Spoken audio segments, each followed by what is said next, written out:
No, chili you sauce didn't. business. Wait. Rewind. Are you shitting me? You did not. No, I'll send you the labels. I've got mock-ups, I got business plans, I got a whole bunch of stuff. Dude, you gotta send me these business plans. That is the glitch in the matrix right there. I don't know what's happening, but like, sauce is the key. Sauce is the key. People, right now, sauce is the key and you don't know it. Sauce is the key.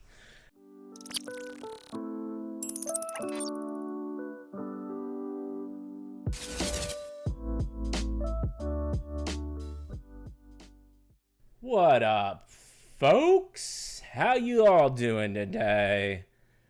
Shit, man, this is a big day. We got one of the hottest projects in the NFT space. I want to say some things I can't say on stream, but I'm excited. Thank you so much already for all of the follows. I see biddies, I see subs, K-Baller, God, Bearbree, Pink Mink, all of the OGs that are here. This is why we do it, because you were here from day one and we have awesome opportunities like this. We're so freaking excited. Matty, how you feeling, bud? Are you as chuffed as I am? I'm so pumped for this conversation. This is going to be a good time, man. Great day. It's going to be a great night. Awesome. Ash? Mate, well, I mean, I think Matty just said it. I mean, we've got probably the first guest that actually knows what chuffed means. So, I mean, probably can't get a better start. So, Mr. Dex, 20 million people using this man's software behind the scenes. We won't tell you what it is. What is it? The Crypto Kitty Diamond Hand since 2017. If you don't know Crypto Kitties, sorry, you're out of the loop. You should know who Crypto Kitties are. And finally, one of the most esteemed graphic designers in the entire space. Dex, how you doing, man? Thank you for coming on the show. Hey, it's wonderful to be here. And thank you for that brilliant introduction. Of course. We love to make our guests look amazing because they're all amazing. And the fact that you are in such this insanely hyped project and are taking the time out knowing that you've got your head spinning 24/7, take some time to hang out with us. We really appreciate it. One quick question, Dex, and I would love your perspective on this. What does your current profile picture mean to you? And I mean, you go to as much or as little as you want, because we can keep this mysterious, or you can just go straight for the gold. Up to you. So you guys might notice in the Midlife Crisis Discord that my name is a little bit different than when I joined. It's a very special source. So no, during our initial conversations, they shared some very lovely source with us. I don't know what to say. I love it. I think that's a good enough explanation. We can stop there. Listen, people, all you need to know is this sauce is very special. And if you go to Amazon, you can buy it. But that's all we're going to leave. You can create the narrative however you want. But just know, Gazebo Room Greek salad dressing is a special fucking sauce. A very special sauce. Oh, okay. And if you look at the Gazebo Room Greek salad dressing and you look at the neck of the bottle, there's a special Easter egg there. It looks like very degenerative. Yeah. And so you can't see the neck of the bottle on the stream. So you're going to have to go to the interwebs because, listen, Phantom's all about decoding shit and, you know, trying to give you some assets and figuring it out for yourself. We're leaving you Gazebo Greek room dressing. You all go figure it out. That was a great... Dex, that was one of my most favorite intros we've had on this show. I'm going to tell you that right now. That was fantastic. Dude, and chat went from 0 to 100 once the word sauce was said. Heads up. Sauce. Well, actually, in our server, I don't know if you guys know, but there's a text command !point precum. Which is, nice. Which has something to do with sauce, and it's actually a narrative on the You know when you got a sausage, right? You got a sausage. I don't know if you guys have this in America. What's up. I was just like, yes, New Zealand references. Asher's literally crying right now. I don't think I've ever seen him cry. So you got your sausage, mate. You got your sausage, and then you get. Wait, hold on. You just said pre-cum and sausage. I don't know where we're going, but I'll take it. I'll take it. We're on the skirting the edge of the Twitch's regulations. A little dicey in chat. All right. So you got a piece of bread, right? You got a sausage in it, right? Yeah, and you go to put the ketchup on. Mm-hmm. And if you haven't used the ketchup in a while, there's a little bit of watery bit at the top. Yeah. And it just ruins everything. It soaks into the bread, Yeah. So that's the tomato ketchup pre-cum, and that's the. So there's a lot of source references in the PxN universe. I will never look at ketchup. Yeah, I'll never look at ketchup. Thank you for ruining ketchup for me, Dex. Yep. That's fantastic. Thanks. On to Chick-fil-A sauce. You haven't even been to Bunnings yet, boys. I mean, you've got a lot to go. I don't know what Bunnings is, but after this conversation, I probably don't want to go. You'll find out. My. You'll find out. Listen, we know your project's all about mystery, and your artwork is fire. You got a really cool thing going on here, but we also want to give you a chance to offer up this platform to talk about you a little bit. So the question we always ask is, how did you get to the seat you're sitting in today? Feel free to go into as much detail or as little detail as possible. I think everybody would be super chuffed to hear that story. Yep. Super chuffed in an American accent sounds so strange. Super chuffed. But I love it. I love it. So I'm a designer. I've been a designer for 15 years. I've worked on huge projects for multi-billion-dollar companies. So yeah, my background is I love technology. I've been in this space a long time. I'm passionate about stuff that we're building, right? And I really, really, really want to be able to tell this story in like 5 years. When people ask me the same question that you just asked me, I built the future of Web3 with a great bunch of people. That's amazing. And I agree with you. I think the same thing, man. Like, when I saw this, and I didn't know what the hell was going on, right? I got a blue cat that was over $20,000, and I just said WTF, and then went down, and I was like, oh my God. And I took it, what really pinged me, or not pinged me, or fascinated me, or was my aha moment like you had in a different way, was the brand marketing part, right? I was like, this is it. I was like, stocks are just money making, and still the corporation owns the company, right? Like P&Ls, your stock, yes, you're a shareholder, but like your company is beholden to the shareholders. Web3 changes brand, like totally changes brand. And now you have a community passionate about something that is invested in a brand and a company, and it's a totally different perspective.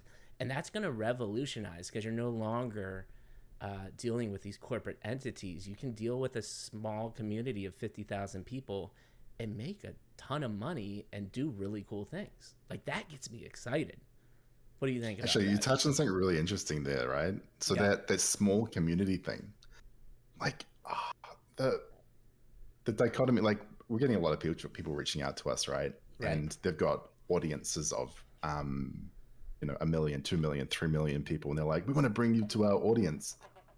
The audience isn't engaged. Nope. They're like, I could go on a stream with bigger people in another space, but I imagine every single person watching the stream loves the space, right? And loves you guys and 100%. What you're building up, and they come back for it, and you're doing something different, and there's that level of engagement with this entire community that they love. You get 50,000 people. Yeah, sure, it's not the million, but I would argue at any day that 50,000 people are 100, possibly even more times valuable than that other audience. Oh, 100%. And so the other thing that, we get hit up, you get it hit up from more angles than we do, but believe it or not, little old midlife crisis still gets hit up a lot. And a lot of it is exactly that, right? We get project founders that ask us, how do we hype a project? And it's the same answer, and exactly kind of what we're talking about right now is, dude, you can pay your way to shitty 300,000 people, but dude, 40, 50, 60, 70,000 people strong, like really invested into what you're doing. That's a game changer, man. And you just can't. I've worked for huge corporate entities like you have, and that's when you end up in a shitty situation where you're spending hundreds of millions of dollars to get, you know, a quarter of the engagement you can get with 40,000 people in Web3. Like, isn't that a crazy concept to even think about? But before we get into like the questions, you started going in. I'm really interested in your background. I think people are interested too. You said 2017 CryptoKitty, and then you kind of stopped. Like, can you get us from 2017 to today in Dex's world? So I'm 32 years old. So Ooh. I'm a young, sprightly man. I've had 11 21st so far. Mm-hmm. 2017. Yeah, I bought CryptoKitties, and then I kind of, after people not really believing in the space, I'm like, okay, I'll wait. And I investigated. As you're gonna laugh at all of this, I actually investigated starting a sauce business. No, you didn't. Wait. Rewind. Are you shitting me? You did not. No, I'll see you at Oracles. I've got mock-ups, I got business plans, I got a whole bunch of stuff. Dude, you gotta send me these business plans. That is the glitch in the matrix right there. I don't know what's happening, but like, sauce is the key. Sauce is the key. People, right now, sauce is the key, and you don't know it. Sauce is the key. Okay, so sauce business. You're whipping up business plans. You're thinking about buying a sauce company or creating your own sauce. Yeah. Contract manufacturing is no joke. I'll tell you that. This is hilarious. I love it. Yeah. So I try lots of things. So I've started many businesses over the years. I've had a #1 app in Japan. I've had apps in the Australian market with over 100,000 users that have been borrowed conveniently by the Australian government. I've had apps earning $800 a day that have been rugged by Apple when they. So like I made all this stuff. I started all these things, right? And then there's a thing that I've learned in business, and it's successful failure, right? Yeah, it's when you grow something to the point where it's successful, but you can't grow it anymore. Like this successful failure, and that's one of the hardest things I think in business, because you can't push the thing any further. Can you get, because this is a fascinating concept, and I'm gonna just interject here, because people hear that, but like, can you give like a tangible example of that? Because I think it's one thing to hear successful failure, but like without having like an example, I think some people might not be able to grasp that. Yeah, so I released an app, right? Okay. And the app was localized, and it helped with people utilizing a public service, right? So I dealt with scheduling a public service. Right. But the interesting part was that within a localized market, there is something you would call a total addressable market. Right. So the number of people that could ever use your thing. Yep. Right. So we basically got the product fully in market, but our price point was that we would never make enough money to support our team when we market capitalize. So we have addressed our market. We've got all the people using it, right? And it's not making enough money, but it's making enough to like buy you a coffee every day, or a lunch, or whatever it is, right? And then there's the administrative overhead of running that thing. So gotcha. Yeah. So looking at an experience like that, what would you do differently? Or are you just glad you went through it to get to that point and move on? So like the thing is, every single business that I've ever started, every single product I've ever worked on, I've learned something. Right. And the thing I learned then was to know the market size that you're working in, right? So know that you're working in like a specific market, and know how you can address that and grow it. And go back to NFTs, I guess. Here, the market's small now, but fuck me, like I see utility for every single person with a phone or a computer on this planet, 100%. and that is the addressable market to me. Yeah. I love that. But think about this, and let me I'd love to hear your reaction on this. So let's take Tesla for instance, right? Early adopters of Tesla, because there's twofold here, right? There's an adoption curve. You have a consumer, and then you have a company, right? So when you're an early adopter consumer of, let's say, Tesla, right? You are, the early adopters are kind of screwed in the essence of they're paying a ton of money to get the Tesla. It's going to be the worst technological version of the Tesla, but they don't give a shit because they want that, right? They're fanatics. They'll do it because they have to. But so here's what's interesting to me. So take that curve and now put it in Web3. I think there are, instead of when you look at the electric category, there's kind of one big technology curve with corporation brands. What's cool to me, what we were talking about earlier, is I see millions of curves in the essence of like all of these little discords are microcosms. Yes, it will become massively adopted, but instead of a company owning kind of that adoption curve, all of us right here own that, and people in the audience can create their own curve depending on what technology they're bringing to this industry, right? Does that make sense? Like, it's way more scattershotted in my mind, because when you look at traditional business, there's an adoption curve for a massive amount of people. Does that make sense, or I'm just talking in freaking circles? I think what you're saying is that like different aspects of the technology have different adoption times, right? Yes, but I'm also saying I'm actually taking it as, and you know what, adoption curve is a horrible analogy. I'm talking about, there are, instead of Ford, Tesla, Honda, let's say top 10 automotive companies, in Web3 there are hundreds of thousands of companies on the same adoption curve. That's what I'm trying to get at. It's kind of like how there were hundreds of thousands of companies on the internet, right? Right. Is that a similar kind of analogy? Correct. So we're riding the same technology. Right. Yeah. We're cowboys. Right. We're riding the same technology, but what I think is different, even the internet came consolidated, right? Because internet is still an infrastructure thing, right? Like, it's the big companies that started to run that. I'm firmly convinced the thousands of people that start in the Web3 can stay there because, like we said, I think you can make a really solid Web3 community. It doesn't even need to be a company, over 50,000 people. Yeah, hey, look, a couple things, Mike.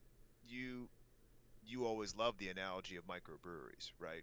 The idea that a microbrewery can have its own little ecosystem in its own town with its own group of people that are regulars with unique brews to that small little audience, and then you can multiply that by how many microbreweries are there in the world, right?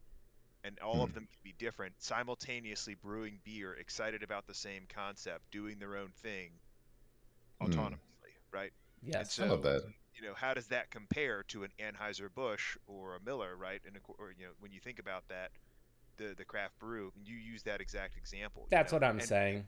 And to go back to automobiles, that also started that way. There's been hundreds of automobile manufacturers, right? What we see is what's left. You know what I mean? For sure. That For goes sure. to what Dex was saying about, the adoption curve, and specifically how his previous projects were essentially Apple is now too big to truly innovate. What they do is they find software from somebody like Dex, an app, and they just take it, right? Because they can, and it's almost impossible for the general audience to discern that Apple didn't actually create that, because who's really going to know in the scheme of it, right? There's actually a name for it. It's called being Sherlocked. Yeah. It's the Apple stealing a software equivalent of being rugged. Yeah. And it's a thing, right? It's just part of the deal. And if you can get paid for it, great. I mean, there are people whose whole business model is to essentially do that and just sell it to whoever the mothership is, right? And that's a thing too. One question I have for you, Dex, though, is kind of getting into all this experience you have. So basically, in 2017, you had this idea, the racehorse idea. Yeah. So what I'm gleaning from that is essentially you were roughly 5 years ahead of your time, right? And what you learned is when you shared the complete vision, you were like, look what we can do, right? You got one comment, which is LOL and something about, I think, your screen name, right? Yeah, basically. So when you essentially revealed it all, the response you got was somewhat weak, right? Is part of what you're doing now with your current project with PxN, is that a reflection of essentially what you've kind of gleaned from that insight? By how are you approaching what you're doing now, because you're not going to stop being innovative, right? And so clearly you've been in the space 5 years, you've had ideas, you've had thoughts, and you have these concepts. Hey, I need to expose this in a way so the traction can kind of build at a pace that's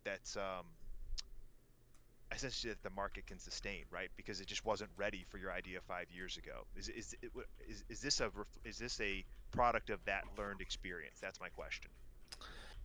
Oh man, I would love to say yes, I'm a genius, and plan that out completely. I would love to say that. No, I wanna like use this moment to talk about Ray actually. Oh, because Ray is the genius behind some of this stuff. Okay. So when I revealed what I wanted to work on, the response was lol. I think people just couldn't see the vision there, and there's nothing to point to. So right. I think that's the reason, right?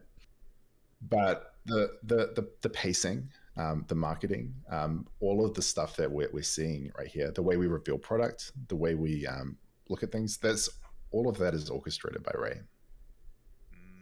He is the genius behind all of that. So there's like 100 people on the staff, right? We've got a lot of people on all these projects. Yeah. And that information is all fed up to him. And he'll make a call about a direction to go, a way to release information. We slow down the pacing, and then and decide on all that stuff.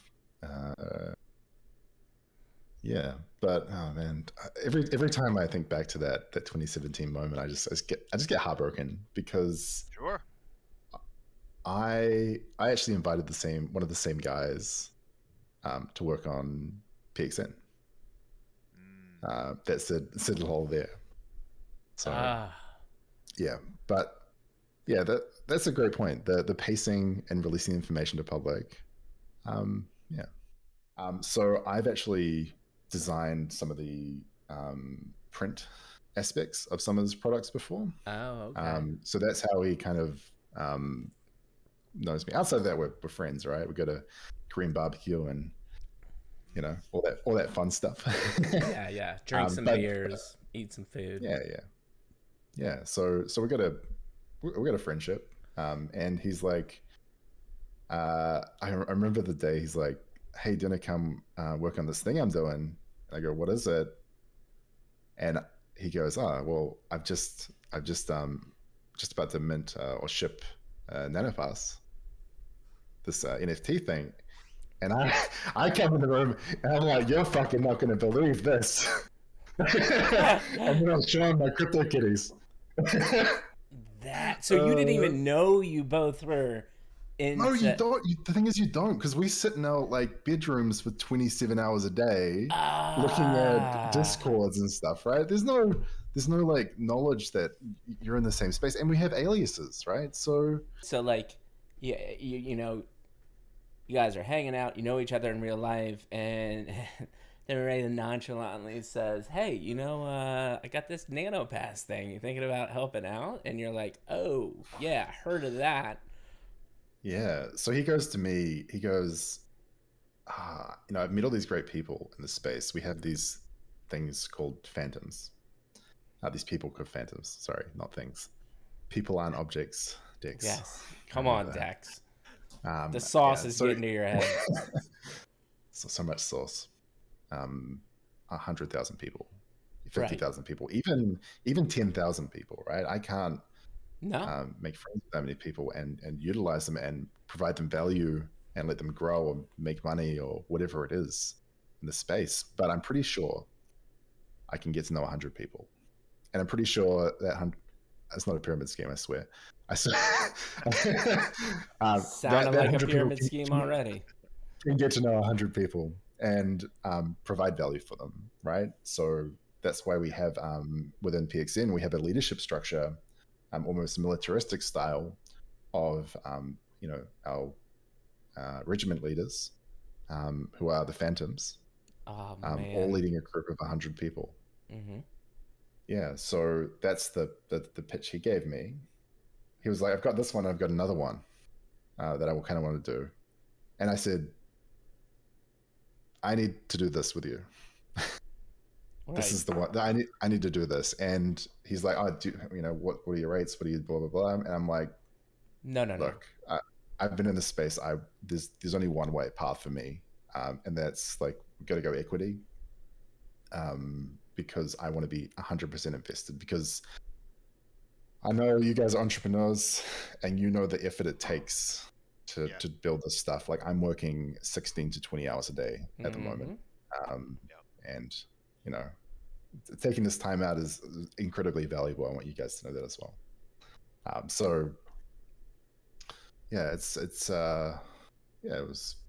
was a good starting point there. And then we kind of just went from there. He started to invite me into the Discords. I started to get to know the Phantoms.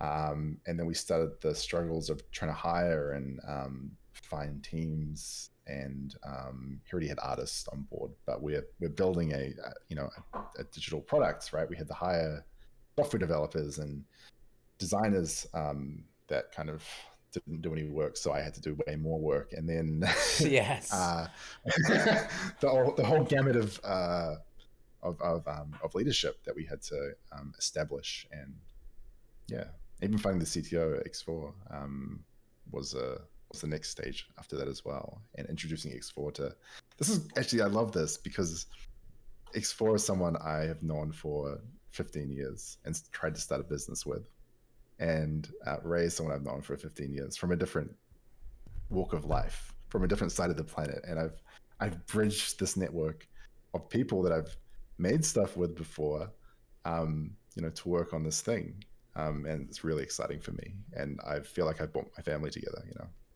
Yeah. So there's value in the ecosystem, and we're trying to make it so that at the various touch points within our ecosystem, if you're holding more of it, then there's going to be more value for you. Mm-hmm. There'll be value that PxN will generate that NanoPass will be able to leverage as well. Dude, and you just blew my mind. You just said that you are creating the marvel of the NFT. Yeah. If you guys aren't pumped to hear that little tidbitty of alpha right there, that is damn genius. And I mean, I think it makes sense, but my follow-up question to that is how, Marvel's pretty big, and that takes a massive team, right? Like, when do you stop? I don't know. I don't imagine, like, if you were talking about the companies earlier that succeeded, right? Yeah. Do you think Steve Jobs and Woz were sitting in the garage thinking, yeah, this computer's pretty good. When do you think we're going to stop? True. I like that. Dude, right back at me. But also,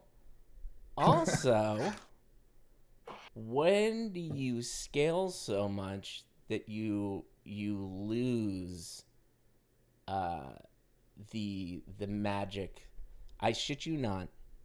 I worked with Apple on a project, and they said, we put magic pixie dust on what we do. That came out of one of the Apple people's mind. And I was like, you know what? They have created a special place because they've convinced somebody that that's a real thing. And that's what they're selling, right? But when Steve Jobs passed away and left, and I don't know whether it was him, you can argue, and well, I can argue Apple today is not Apple 10 years ago. So yes, there's you don't want to stop, but you lose something eventually. I think it's not about worrying about getting too big. I think it's controlling the growth, you know, like a bonsai tree or something else you're taking care of, your veggie patch out back, you know, veggie garden. I like it. Vegetable garden. Sorry, right. I don't know if that's a New Zealand term or not.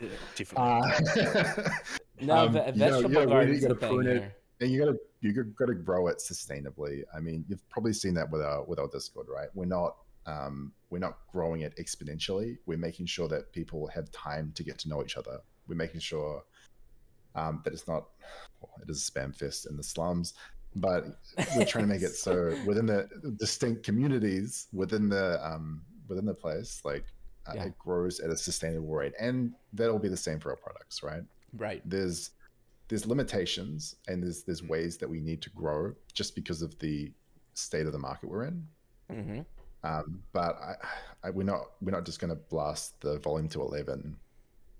We're going to make sure that, you know, the right value has been created, right, and that we're not like maximizing.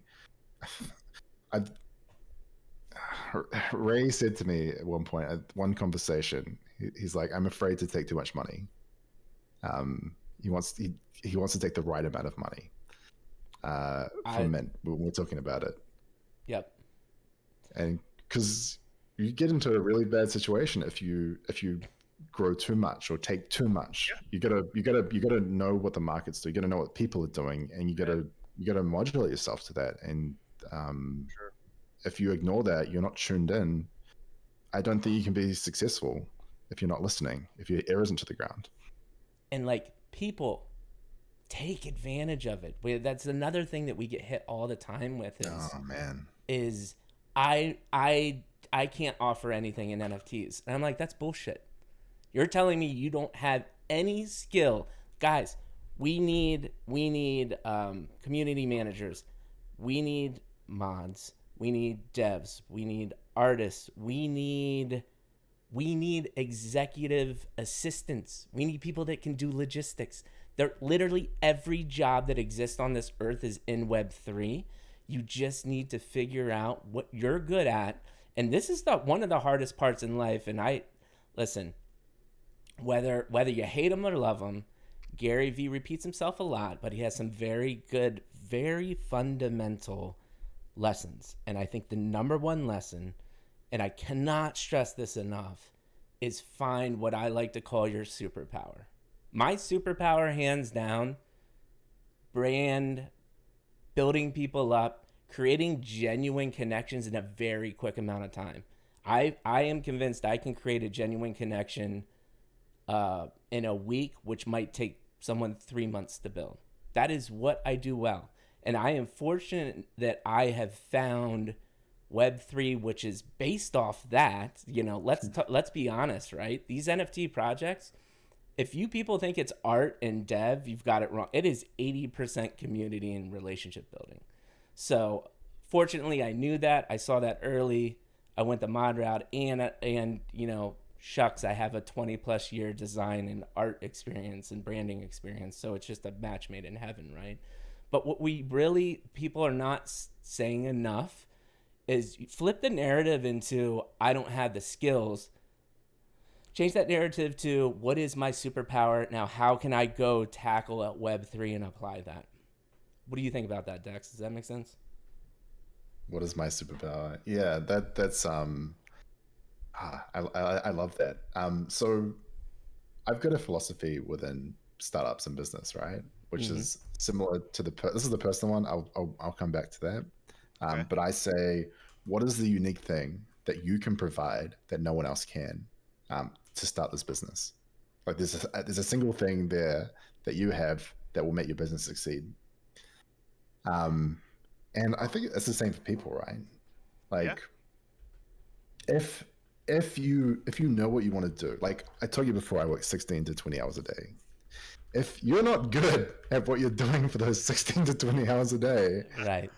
you're not going to enjoy that time, right? Right. Yeah. For one, this is the bare minimum. If you're not good at it, you're not going to enjoy it. And now there is an exception where your taste doesn't match your skill. Right. And I think that's fine. You can grind and work that out. This might not be enjoyable, but if you get to the point where your taste matches your skill, and whatever it is, or expectation matches your skill, and you're not enjoying it, I think you should be doing something else. Yep. And find your other superpower. But yeah, I do. I really love that statement, because what else are we meant to be doing on this earth, man? Dude. Like if you're not meant to find the thing that makes you who you are, you know, your superpower, the thing you can contribute. I think of like the whole planet as like a network of people, right? Right. Everything's a network, and if you can provide value to the people around you within your network, however big it is, you're going to be wanting to do the thing that you're best at, whether, you know, it's someone cooking a meal that they love to make every day, you know, and like I'm the best at this thing. This is my superpower. Compassion. Not everything has to make money as well. I think that's right. Yeah. That's it. And when you're miserable sitting at a desk in this drab corporate building, you're like, you know what? Fuck that. Whoever said that, that's bullshit. And bro, I literally, I tell Matt this all the time. I actually am the opposite now. I have a hard time.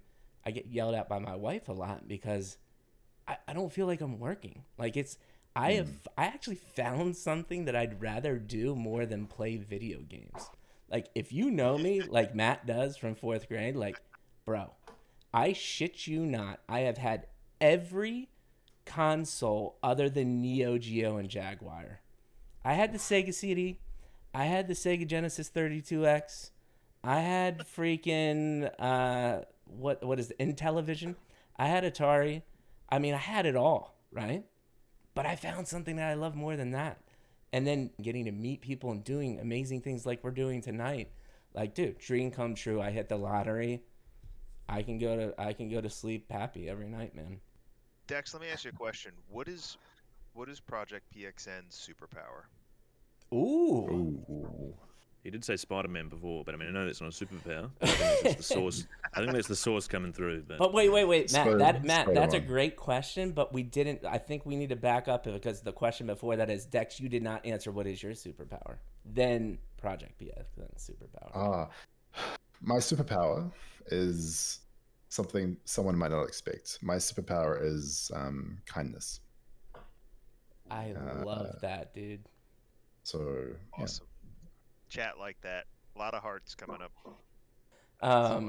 yeah. But now, Matt, now to Matt's question. I think that's a great. And let's talk about, because I think you have some fun little things to share as well, which I'm excited to hear about. What is Phantom's superpower? What if, imagine a world where you could log in to an application with your NFT.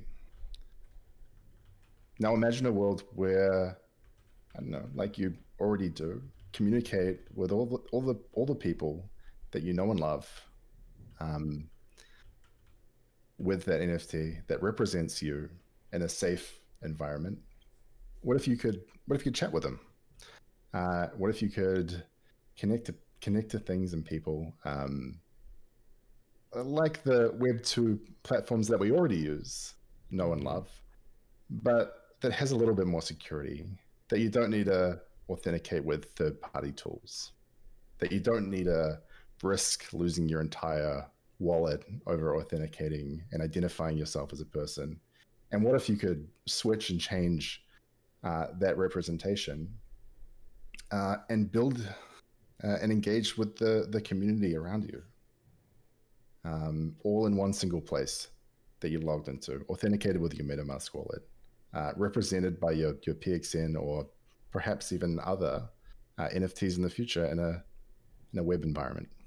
That's what the superpower is. It's breaking down all these barriers of mistrust and providing a place, a community that we're slowly building up in our own ecosystem, our own application.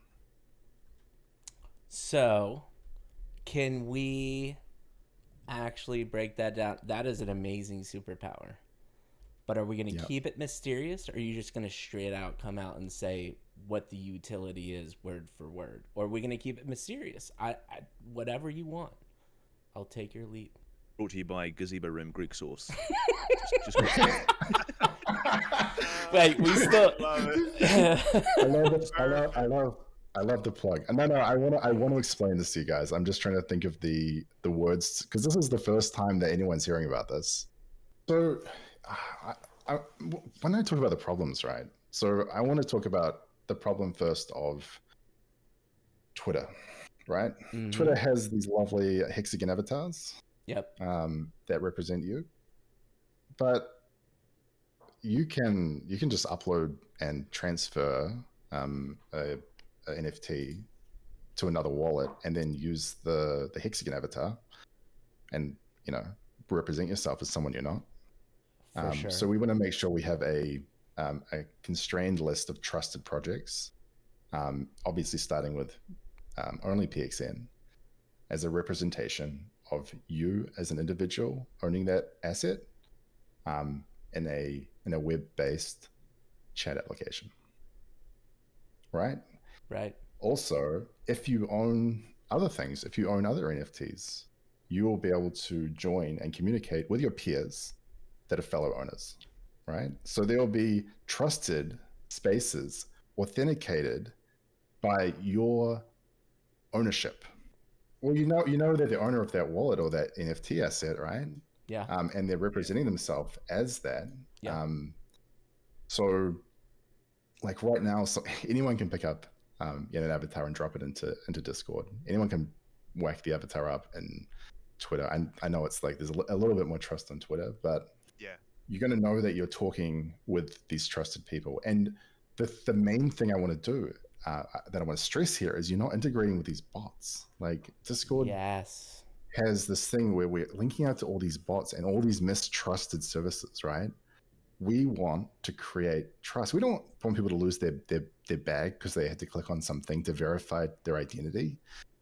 One of the strengths of Web3 or NFTs in itself is the verification of ownership. Why the fuck would there be like an intermediary service between that?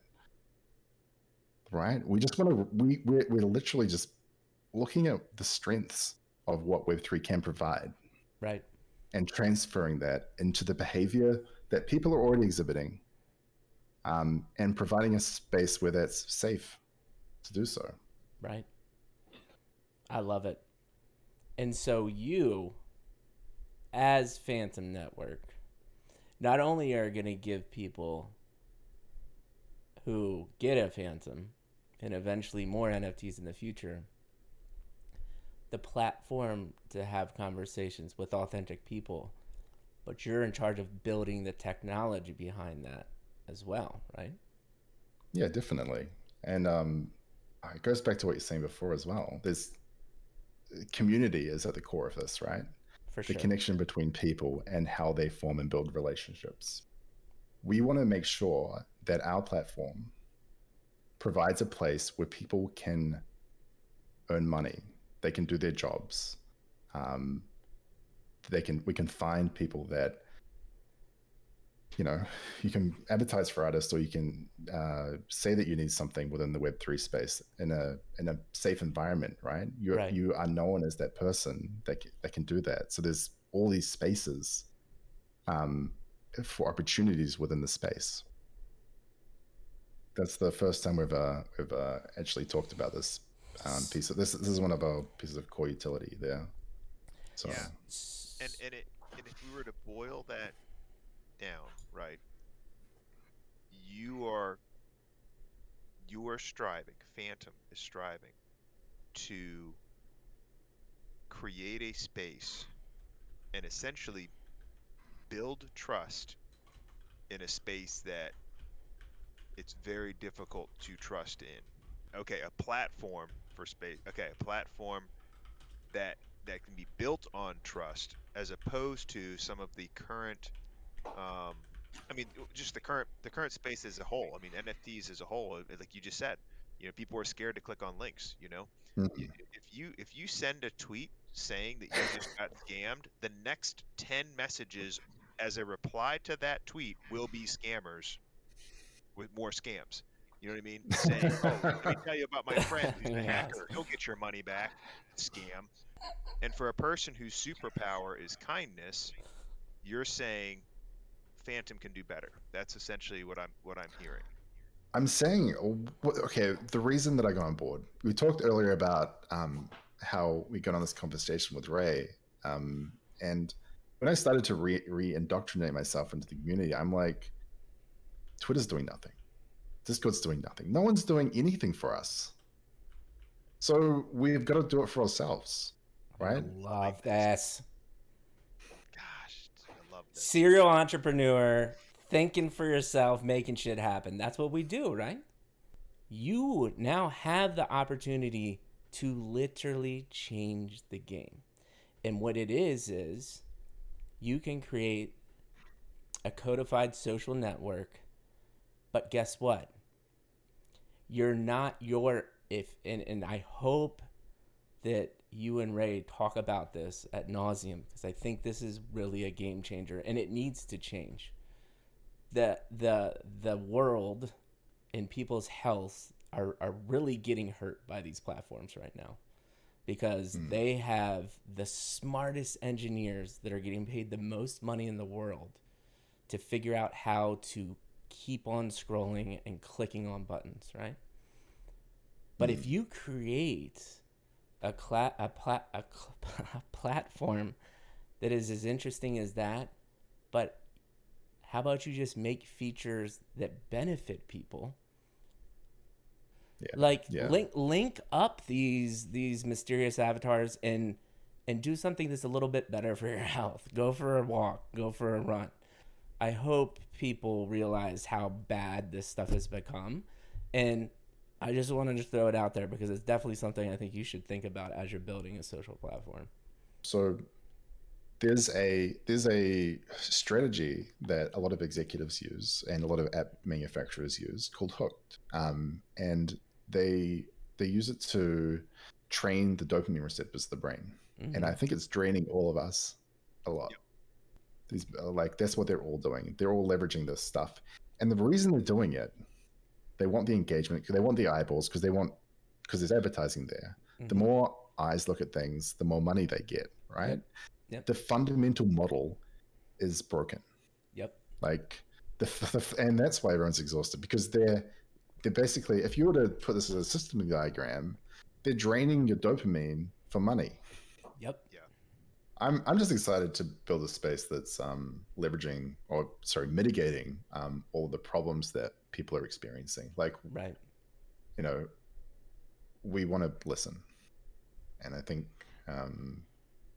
that's one of the things that we're hearing, right? Is that people are burnt out and they don't want to use these platforms, and there's a lot of just negativity around them. Yeah. So the primary utility is the chat. It is the login. It is the trust. Like all these things is the primary utility. But I'm saying the focus is on solving the problems that we're experiencing right now within the NFT space. However, I think a side effect or the consequences of what we're doing will start to mitigate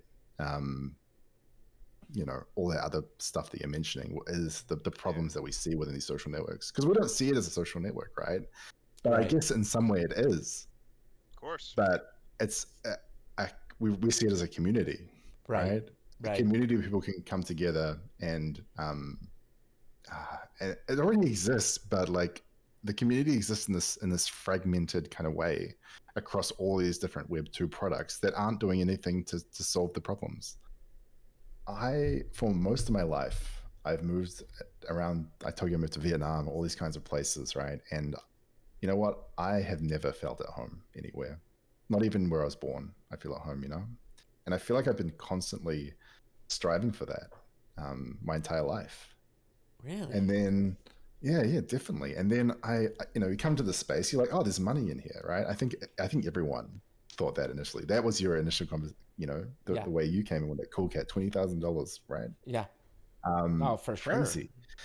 sure. So I think the introduction is money, but for me, like, I've come to a realization that, you know, when I come and talk to everyone here every day, I feel at home again. I feel at home for the first time, actually, for the first time in a very long time.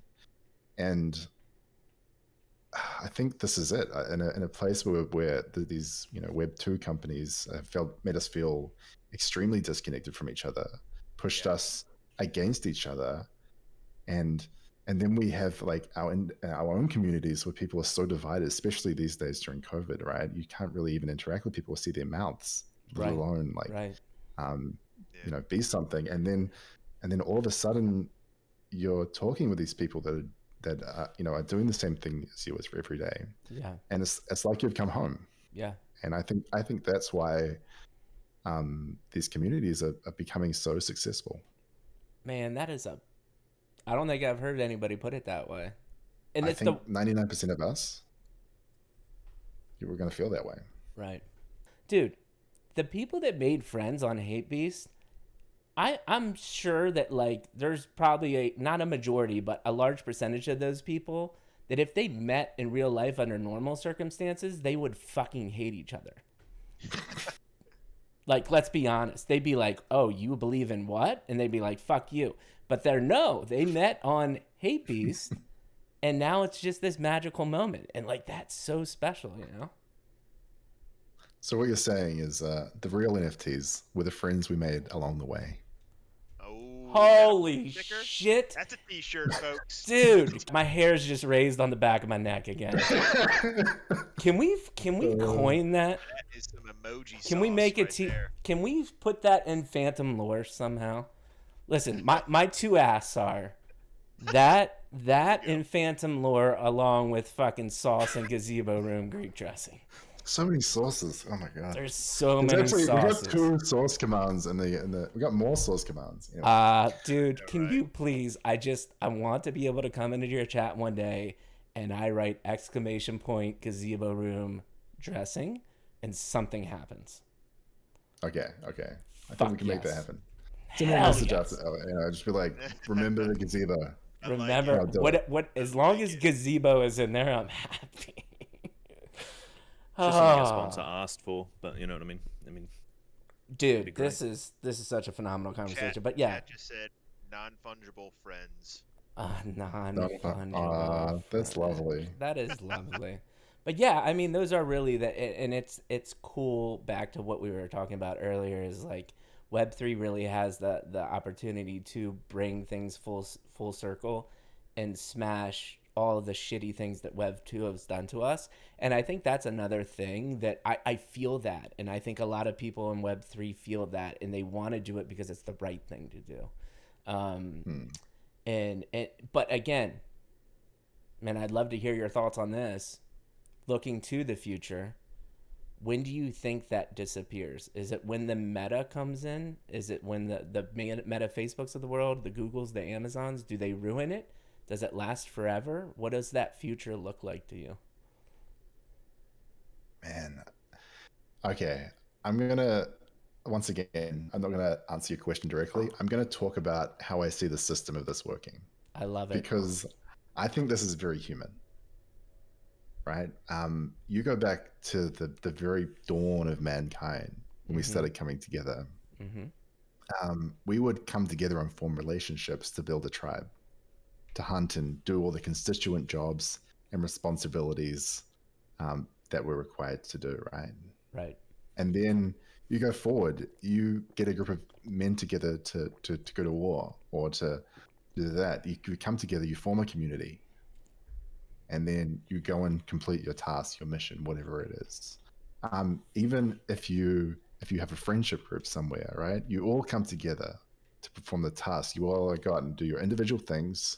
you come back and you complete the mission, right? So I think we're at this stage where we're just coming together as people to do the thing that we need to do next for humanity. I can talk to myself, but I've also got to stress, like, it's not just me, right? Like I'm a part of this, and the future of what we will have is defined by, you know, myself, Ray, X4, Pants, right? Sure. Yeah, You know, absolutely. whether, Yeah, but team effort. but also, you know, under that, all the phantoms as well, they're going to see things in specific ways. But we want people to, like I think I talked to this before, like there's all these things that people can do right now, but you can't do them in Web3. And the start of that is having a community, like we discussed. We want people to be able to, you know, earn their income, do their jobs, you know, their full-time jobs, whatever that may be, contributing to the various aspects of the needs of the individuals within the network, just like a tribe does, you know. Right. Yeah. Just like a community does. It's Right. you know, you got your local butcher, you got your, you know, fishmonger, you got your guy who repairs the shoes. You know, you've got everyone in the community, Right. and there's distinct needs that will make themselves apparent within Web3. There are some that are here now. We you know, we have the art side of things, we have the software development side of things. These are unique or semi-unique things within the Web3 space. I would say Solidity is almost exclusively unique to the web space. And as we develop our community, as we learn about how people are going to behave and need things with this environment, we want to facilitate and create an environment where people can live in this space, can earn their living, can you know, connect to their community and provide and extract value from it as a member. So here's a question. So how do you guys try to differentiate between people who are just trying to join because of the hype versus people who are trying to join because they're genuinely interested in what you're building? What kind of community are you guys interested in building? And I know you kind of hit on it when you were sharing utility, but great maybe question. Just part of that question. Yeah, I think are you guys talking about how we like issue whitelists, or I think it's just even getting into the community. Yeah, it's a community question, so unfortunately I can't give you much context, but it just says, how do you guys try to differentiate? I think the goal here is between people who are just joining because they know it's a hyped project versus the people who know what you're about or very interested in what you're about and want to be a part of it, right? I think it's a bit hard for joining because obviously people with you know, Zoomer fingers are gonna get in all the Twitter invites. So I think we start with distribution of invites. We try to do it at a broad level where people can get in at different places and points. Sometimes we give them out individually or as a group, or we try to spread out all the invitations as much as we can to get a reasonably diverse group of people. I drop them in alpha groups and other things as well randomly. I dropped a lot in Harmony actually. So anyway, all of those things for the first point, right? And then once you're in our community, we look for people engaging in a unique way. So we got access levels within our system. So you go through access 1, access 2, and then all your way up to Ghost, which is our whitelist role. So we've got a tiered system, and only certain tiers are able to engage in some of the competitions that we have. And one of the things we do, I know a lot of competitions are art geared. So there's a lot of art geared competitions, but we're really trying to flip that on its head and reward people for different behavior as well. So for instance, one of those competitions was just reporting false false giveaways. You know, there was a reward for the different types of engagement, different levels of access people have within the community. So it's not just like you join your whitelist. That happens on Twitter giveaways, I guess, and like here, for instance. Sure. But for instance, all my giveaways are based upon like the latest one is memes, right? And you have to make a meme, and to make the best meme, right, you have to have the context of the community. I like that. There's a lens on it where you have to understand the community so you can make a joke about it, right? So there's like a whole provenance thing there. I like that. And Okay, and then alright. you can even filter those memes by making sure they're relevant to the community, because you can make a funny meme with not knowing a lot about your project, right? Yeah. So I try to make them timely as well. So you had to so the day we dropped our Full Ghost, I worked like a little giveaway in there, giveaway in there, and then it had to be relevant to that thing. So you have to link the timeliness to the community aspect, to the type of giveaway that should be diverse and cater to lots of different demographics.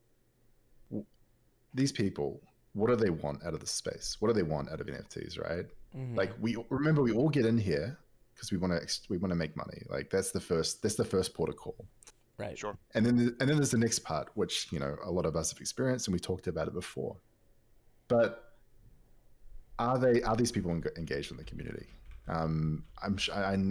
Where do they want to provide value? I think a lot of these people want to provide value for their kids, right? They want to create security for the children, right? That's part of their life, and they've got money, like you say. I think there's a very legitimate argument that they should just be buying Postman, right? They should be leveraging the strengths that they have, which is, I don't have much time, but I have the money and the resources to buy. I believe in this, so I'm going to buy early before the price goes up heaps. And I honestly think that if they're that invested and want to be part of the community, that's probably the place that they should be doing it. I don't think they should be in Discords grinding. I think they should be spending time with their kids, teaching them to throw a ball, Right. You can leverage resources that aren't your time within the space, and I honestly, I agree. I think that's the space. If you're invested enough to know that it's important to you, you can get in early when people start flipping. Like this, the same with sneakers, right? Like you're not going to wait in line for 8 hours or 12 hours outside Foot Locker 100%. for your Jordans, but you're going to pay a kid like $100 to wait in line for you, and then get your shoes, right? I think it's the same thing. I love it. Time versus money investment important. Yeah, and I mean this is an example that I was able to use because I went to design school and I had that ability. But I mean, shit, man, I want a cool cat 15 minutes in between work meetings. I whipped up Photoshop, made a fake Time magazine cover, and $20,000 later. No. That's not what happened. You spent 20 years in design and learned how to make a 15-minute cool. This was not an overnight success. True. People forget that. You don't get to just breeze over that. And touche. And I think if I hear the crux of what you're saying, Dex, is that people are bringing life experience and tools to the table when they're in that position and they're busy. If they can utilize those tools to their advantage, like Mikey did for a cool cat, then that would be their in. My only, I guess, still struggle with that is, especially when we throw around these monies, we throw around these numbers, and it's in when it's in Ethereum, you bought in when Ethereum was not what it is now, right? But when somebody says 1 ETH now, we almost kind of we're numb to it, right? And it's $3,000. You know what I mean? At the end of the day, especially when you think about an international crowd, you spend time in Thailand, right? $3,000 in the San Francisco Bay Area, True, or $3,000 in Sydney, or $3,000 in Hong Kong versus $3,000 in like Thailand. You know what I mean? And especially like rural Thailand. I mean, these are totally different, in terms of magnitudes. And so I hear what you're saying, but 1 ETH to that person that is in the Philippines or is in, a place where $3,000 is life-changing money, they might actually be out on a fishing boat all day working, right? And that $3,000 for them isn't necessarily attainable, because I would agree with you. Yes, in America or in a lot of the first world developed countries where you can have a job that makes that kind of a wage, $50,000-$60,000 a year, I'm with you. Buy in, right? Buy in and don't wait for pre-mint, just buy after. But for a lot of the Yeah. world, that's not a case, right? And so what I guess what I'm trying to say is their need is there, their desire is there, but they're still constrained by that time too. And this is, by the way, not me saying Dex solved this. And by the way, it's Stan's responsibility to solve this. Yeah. Yeah. The conversation as a whole, though, because what I love what you said is you took a real problem, the scammers and the ability to not be able to communicate and know you're talking to somebody real, and you're solving it, and that's super exciting. I guess my question is, with that same kind of problem solving mentality, how do we address this? Where do we start? I don't know, because one of the only things I've heard that I really liked in terms of a solution to this question that I posed to you, and I posed this, by the way, Right. to several other, was it was Am, right, with the LinkedIn thing. Can you share how that was No, working? that was imaginary ones. One of the most I'm unique sorry. things that I've seen is imaginary ones. They actually have, so for anybody showing up for any portion of, let's say they're doing an AMA, or they started basically teaching days, right? So like if you're me, an expert in marketing, I can volunteer my time to spend an hour talking about marketing. That's one way I can get a whitelist, but they're vetted and they look at the LinkedIn profile. It's almost like a job application, right? So that's one interesting way that they did it. But the other interesting way they did it is they said, hey, we're going to randomly select people in XYZ industries. You must prove with your LinkedIn profile, and you must be a working professional 5 or more years, or some time frame. And just for meeting these qualifications, we're going to give you a chance to get a whitelist. And I thought that was just a unique, interesting way to do it. Mm. Yeah, it's just kind of neat. I thought it was Yeah. at least a way to address some of it. You're right. You can't solve them all. And by the way, the overarching, which Hape learned really well, is like the bottom line is just not everybody can. There's a finite number, right? Scarcity is what drives the market, and Yeah. so by default, Yeah. more people have to not have one than have one, or there's no real value, right? So I get it. I mean, that's just a fundamental principle of economics. But just a curious thing, because we hear it a lot, and we hear it a lot from people in the community, that they're kind of like, they get disenfranchised with that because they love it, and they've been kind of, they're burned out from the Web2 giant institution kind of like corporate atmosphere, and so they come here because they recognize it, just like you recognize this is the future, this is a breath of fresh air, and this is the way to escape that. They just have constraints, and so that's all. It was just an interesting thought, interesting thing to think through. That's the way I think about it. So Yeah. I hope that That's provides great. some clarity. But yeah, I don't have a solution. No, I love what your No, I don't initial either. response was thoughtful and definitely different than the answers we've gotten before. I think the other, like, what we're really talking about here is access and opportunity to people that don't have the time, but there's also the monetary value, like you were saying, Dex, and that's why we're gonna have someone in the future talking about fractionalization, because that's going to become a thing, right? These things are going to get too expensive, but you can buy 1/100th of a Bored Ape, and there's just going to be, people are going to innovate around these problems, right? There's a problem at some point, these get too expensive. How do we solve that problem? Oh, I, as the investor, will buy one whole one and give you an opportunity to share those benefits by fractionalizing that piece, right? So there's, go ahead. Yeah, I'd like to add one more thing as well. Like, you're not part of a community if you don't spend time in it. Like if you don't spend time with people in your life, you're not part of their community. I love it. And I think that's just how it is. If someone imagine, like, maybe someone just wants to buy something, get the whitelist, and then sell it when it's high, and that's not community. That's just stocks. Yep. I love it. I think that's a great way to end it. And with that being said, we like to start with you, Dex, and say, any feedback for us? How do you think it went? Feel free to roast us. Do you have any questions for us? No, I just want to say, thank you for having me today. These guys are just great, supporting a really wonderful group of people here. So please, like I said before, make sure you're following them, make sure you're subscribing, and we're looking forward to the future of PxN, and we're looking forward to the future of PxN with all of you on it. And we really want to include everyone. We want to create a space that everyone is welcome and can be themselves. So we look forward to the future with you. Dude, thank you so much. Matty, I'll let you go with your closing comments to Dex. You said your superpower was kindness. And that's one of those things that's easy to say, but much harder to demonstrate. And I would say you have demonstrated it. And so I really appreciate all of the kind words you've said and the excitement in helping us get hyped for the stream and subs and things like that. You seem to be very focused on how to help those around you.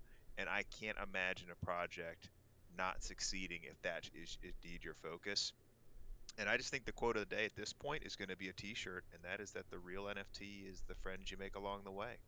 And so, I'm excited. I can't wait to grab a brew or I don't know what your drink of choice, but at NFT NYC, man, it's going to be on us. We're excited about it, man.